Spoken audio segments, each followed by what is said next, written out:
পেলে দিদার একটি বার তোমাকে খোদার কসম কলিজার খুন দিয়ে তখন ধোয়াবো তোমার কদম পেলে দিদার একটি বার তোমাকে খোদার কসম কলিজা খুন দিয়ে তখন ধোয়াবো তোমার কদম ইশকুরুনি দেখেনি ভাঙে ইশকে সকল দ্বার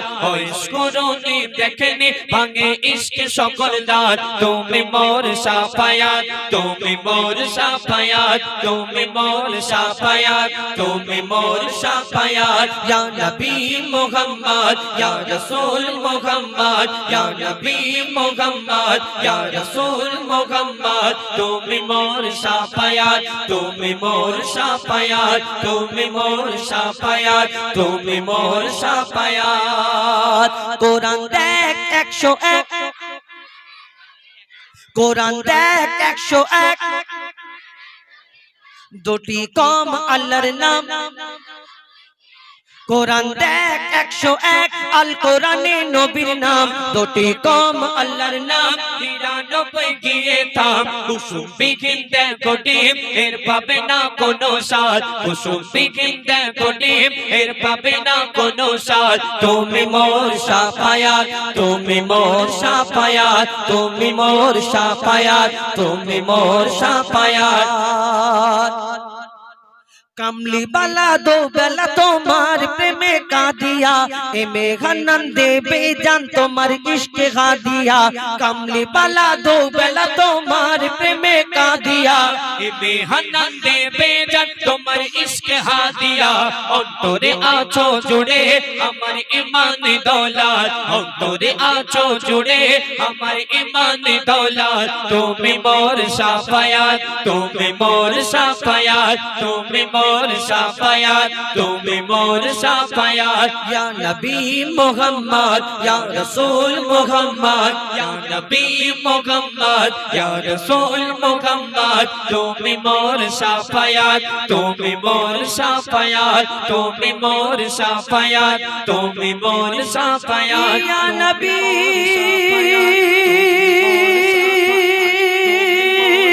ইয়া নবী ইয়া নবী ইয়া নবী শুনতে থাকুন আমার জীবনের অনেক কটা গজল রয়েছে যেমন আমার যেগুলো বলেছেন তার মধ্য থেকে অনেক কটা গজল ফরমাইশও করেছে আইরে শোনায় আদমের কদম ধরে হাবিল কাবিল প্রশ্ন করে হাওয়া আদমকে তো তার মধ্য থেকে একটা গজল বলি শুনতে থাকুন লিখছে দেখুন শোন শোন ওরে মন এই জীবন কতক্ষণ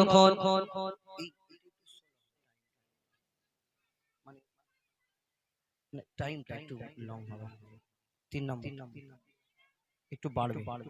তাহলে চেক হ্যাঁ 1 নম্বরটা একটু কমিয়ে দিন হালকা তাহলে চেক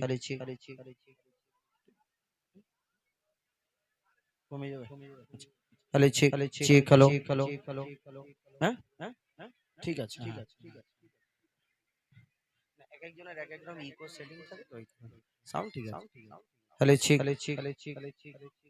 এই যে দাদা দাদা দাদা ও দাদা এই যে এই ইকোটা ঠিক আছে কিন্তু এই যে এতবার হচ্ছে ওটা কমবে না একটু মানে আমরা ওইসব বুঝিনি এই যে খেলবে ওইটা কিন্তু এই 3টে ড্রপ হ্যালো তিনটে হ্যাঁ তাহলে চেক হ্যালো আর একটু মনে হয় 3 নাম্বারটা একটু কমবে মনে হচ্ছে হালকা একটু তাহলে হ্যাঁ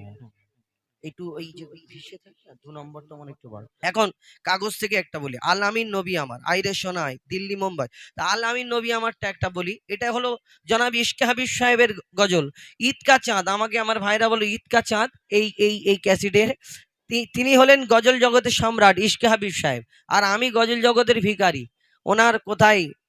সম্রাট আর আমি কোথায় তবে আমাদের চিন্তা ভাবনার বাইরে ওনাদের গাওয়া তো এই তানার লেখা তানার গজল আমাদের গাওয়াটা তো অসম্ভব ব্যাপার তবে চেষ্টা করব আল আমিন নবী আমার এই গজলটা হলো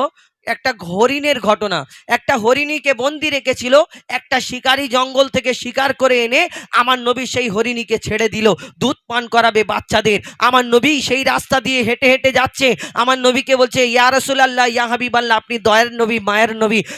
আপনি আমাকে একটু ছেড়ে দিন, আমি দুধ পান করি আবার ফিরে আসব। আমার নবী ছেড়ে দেওয়ার পরে সেই শিকারী সেখানে হাজির হয়ে গেল, আমার নবীকে ধরে ফেললো। কি ঘটনা হয়েছিল কবি ছন্দের মাধ্যমে অতি মূল্যবান কথাই লিখছে, দেখুন। আল আমিন নবী আমার মুক্তি দাতা সবার, আল আমিন নবী আমার মুক্তি দাতা সবার, খোদা যারে বন্ধু করে দিল যে উপহার, আল আমিন নবী আমার মুক্তি দাতা সবার। কি ঘটনা শুরু হয় কবি ছন্দের মাধ্যমে লিখছে, দেখুন। পথের ধারে বাধা ছিল অবলা এক বনের হরিণ, পথের ধারে বাধা ছিল অবলা এক বনের হরিণ, যে পথ দিয়ে যেতেছিলেন আমার প্রিয় নবী করিম, দয়ার রাসূল বলে তারে, পথের ধারে বাধা ছিল অবলা এক বনের হরিণ, যে পথ দিয়ে যেতেছিলেন আমার প্রিয় নবী করিম, পথের ধারে বাধা ছিল অবলা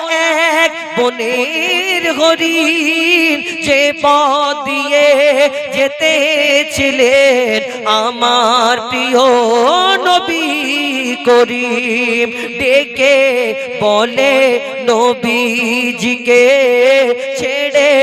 দাও আজি আমাকে, কচি কচি বাচ্চা আমার প্যাসে যে আছে বেকারার, আল আমিন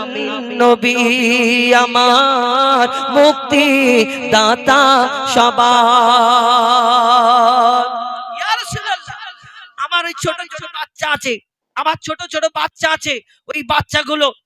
দুধ পান করার জন্য এই সময় তারা দুধ পান করে, আমাকে ছেড়ে দিন, আমি ওই জঙ্গলের মধ্যে দুধ পান করিয়ে আবার ফিরে আসবো। ইয়া রাসূলুল্লাহ, আমি আপনাকে কথা দিচ্ছি। হরিণের সেই শিকারী যখন ওই শিকলের মধ্যে বাঁধা, শিকলটা খুলে দেওয়ার পরে হরিণটা ছুট মারলো, আর সেই দিক থেকে ওই শিকারী ছুটে ছুটে এসে আমার দয়ার নবীর সামনে হাজির। কে তুমি, বিনা পারমিশনে আমার হরিণী কেন ছেড়েছো?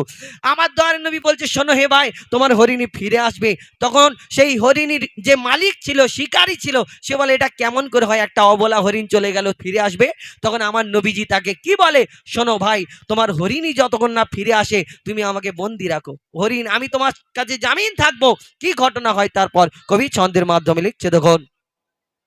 হরিণ যখন ছেড়ে দিল শিকারি এক তখন এলো,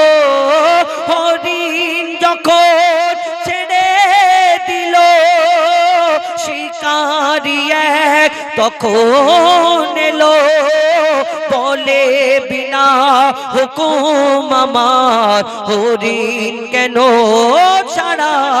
পেল, দয়ার রাসূল বলে তারে যতক্ষণ না আসে ফিরে, দয়ার রাসূল বলে তারে যতক্ষণ না আসে ফিরে, বেঁধে রাখো তুমি আমার এই আবেদন যে আমার, আল আমিন নবী আমার মুক্তি দাতা সবার। আমার নবী তাকে